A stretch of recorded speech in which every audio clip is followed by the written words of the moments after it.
So I'd now like to bring on Daniel Sheehan, who is one of America's foremost civil rights attorneys, a man I've known for quite some years, and a person who's got a hugely distinguished career in exposing the dark secrets of the American military industrial complex black world. He was instrumental in helping the Washington Post and other newspapers tell the story of the Pentagon Papers during the Watergate scandal.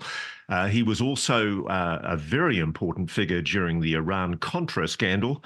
And more recently, he's been digging into the UAP issue through a new organization called the New Paradigm Institute. Welcome, Daniel Sheehan. How are you, sir? Thank you, Ross. Busy and excited. So look, welcome to this inaugural episode of Reality Check. It's a pleasure to have you on board our first episode. I want to get straight away, Danny, to a story you've told before, but which I think most Americans are completely unaware of. It's a story I love. I wrote about it in my book. And it's a story of how you were retained by Marcia Smith from the Congressional Research Service to do some work for President Jimmy Carter into the UAP issue. And before we get to the issue of what you were asked to do, just explain to me what you were told by Marcia Smith had happened when President Jimmy Carter asked to be briefed on the UAP mystery.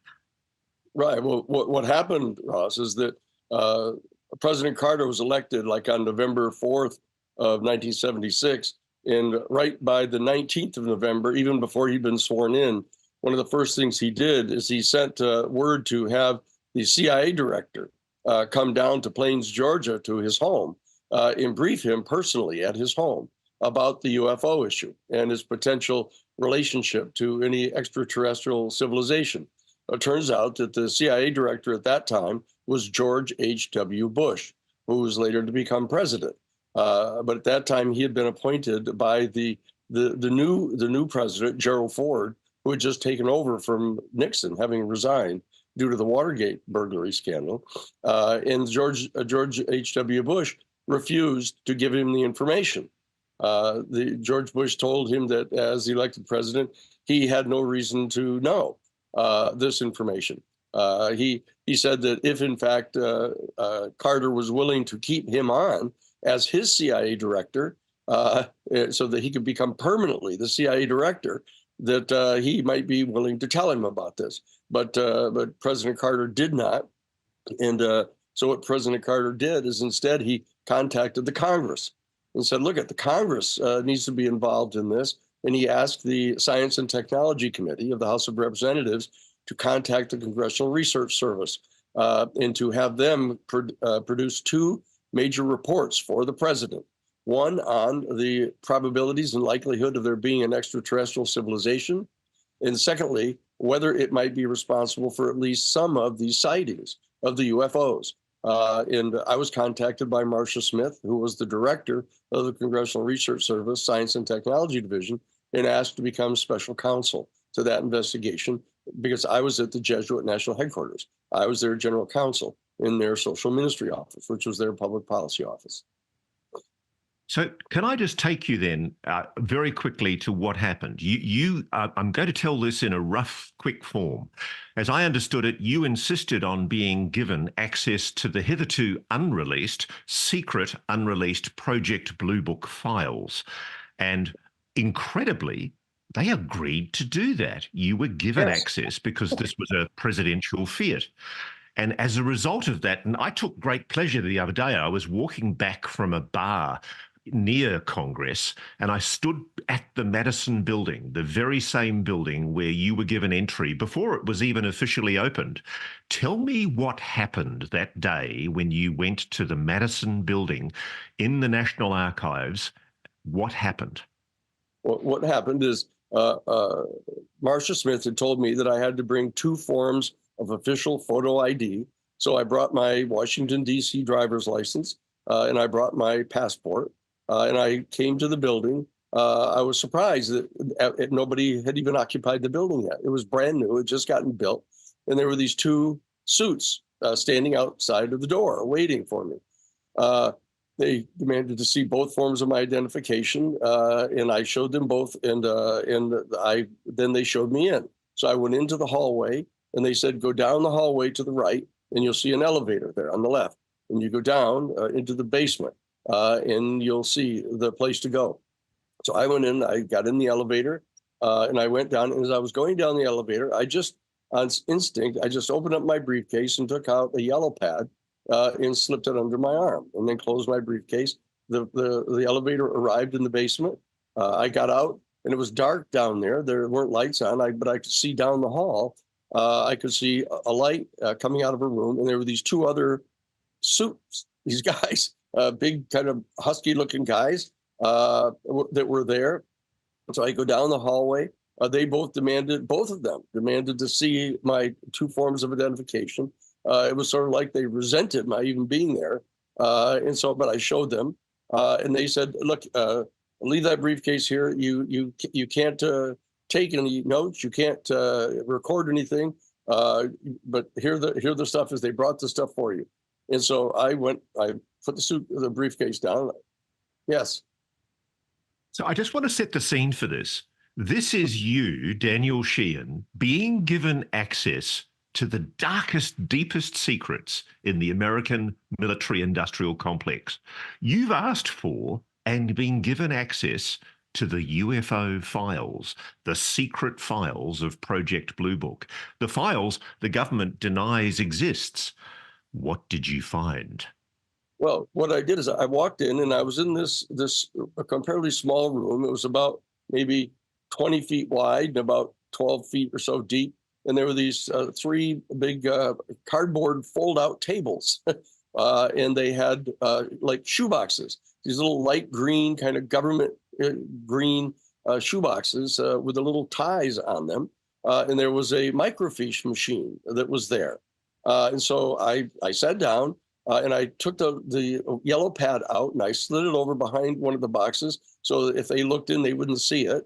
And I opened up the first box, and they had these little film canisters of microfiche film. So I took the first one out, and I put it into this old-timey microfiche machine and started cranking it and looking at it. It was all these documents. And I said, I don't know how long they're going to allow me to stay in here. And so I said, if I start reading each one of these documents as a lawyer, it's going to take forever. So I sort of cranked through them to see if there were any photographs anywhere. Nothing was there in the first canister. And so I folded it all up and put it back in. And I opened up a second canister, went through it, and they had a lot of documents again. I could see all the official stamps on them and the top secret designations, et cetera. And then I got to the third canister, I think it was, and partway in, there it was. Here was this series of photographs, black and white photographs of a crashed flying saucer. There wasn't any doubt about what it was. It was a winter scene. There was snow on the ground, and the saucer, it was a classic large disc saucer, about 40, 50 feet across, with a big dome on the top of it. And it had hit into this snow-covered field, and it plowed this big ditch all the way across the field, like the earth was all turned up, and it was stuck into the side of this big snow-covered embankment, stuck in there like at a 45-degree angle, just stuck in the side of the hill. And I could see all around it, there were these Air Force personnel. They were in winter jackets, with the big fur around the hood, and they were taking photographs of it. And I actually saw one of the guys in one of the photos. There were like three of them that I saw the photos, and they had one of these old-timey cameras, a movie camera, like with the two big round canisters on the top of them. So it must have been like in like the late 40s or early 50s or something, I figured. And so that. And then all of a sudden, I realized that in one of the photos, I could see around the bottom of the dome of the crash saucer that was stuck in the embankment, these symbols. And I looked at them and I said, wow, look at those. There's nothing like anything I've ever seen. They're not Russian. They're not Chinese. They're not, hieroglyphics. They're totally unique. So I said, okay, I'm going to trace these, because I want to make sure they're absolutely identical to what is there, and that they're in the exact sequence that they're in. And so I did is I took out the yellow. These are top secret files, Danny. Isn't that an act of espionage? Well, no, I'd been cleared to see them. And so what I did is I took out the yellow pad, and interestingly enough, it's just one of those instinctive things. I opened up the yellow pad to the inside cardboard backing. And what I did is I pushed the backing underneath the microfiche machine, and then focused the microfiche right onto the inside cover of the yellow pad, so that I traced them identically, absolutely, totally accurately, every single one of them. And there must have been about to 8 or 10 of them that were all obvious. And so I traced them in detail, and I got them all done. I kept looking up to see if anybody was watching. And so I got all done, and I closed the yellow pad, and I said, "That's it. I got it. That's a UFO, man. And look, it's got all these unique symbols on them." And so what I'm going to do is I'm going to put the stuff away. I put the little microfiche away, put it back in the box, took the yellow pad, stood up, and put it under my arm. I have my suit on, and I didn't put it inside my suit to try to hide it. I just stuck it under my arm, and I turned around and got up and walked out. I walked right straight out the door, and the two guys were kind of surprised. And I'm surprised and I think about it that I left as soon as I did, but I had the information, and I said, I don't want to take any chances at all. So I left. I went out the door, and I reached down and picked up my briefcase that was sitting there by the side, and I started walking down the hall. And all of a sudden, one of the guys said, "Hold it. Hey, hold it." And I stopped, and he said, "What is that you got there?" And I said, "Oh, that's my briefcase. I just picked my briefcase up," which was there. He said, No, under your arm. What's under your arm there?" Both of them came over to me and kind of loomed over me. And one of them reached over and yanked the yellow pad away from me, and then ruffled through all the yellow pages. And there was nothing on them, of course. And then he kind of grumpily handed it back to me. And so I put it back under my arm, and just turned around, picked up my briefcase, and started walking down the hall. I hope I wasn't whistling, to try to get, but I went down the hallway and got into the elevator. When I got in the elevator, I opened up my briefcase and put the yellow pad in, got up and went up the stairs, and walked right straight out the door, and went back to Jesuit headquarters. So that is 1976 when that happened? 77. That was the spring of 77. This all happened. He got elected in November 76.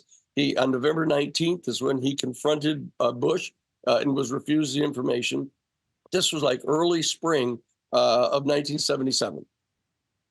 So 44 years ago, you got to see what you believe is categorical evidence of a crash retrieval of a non-human craft. Well, I knew that these symbols were not from anything I'd ever seen on the planet, and I had a fairly extensive history.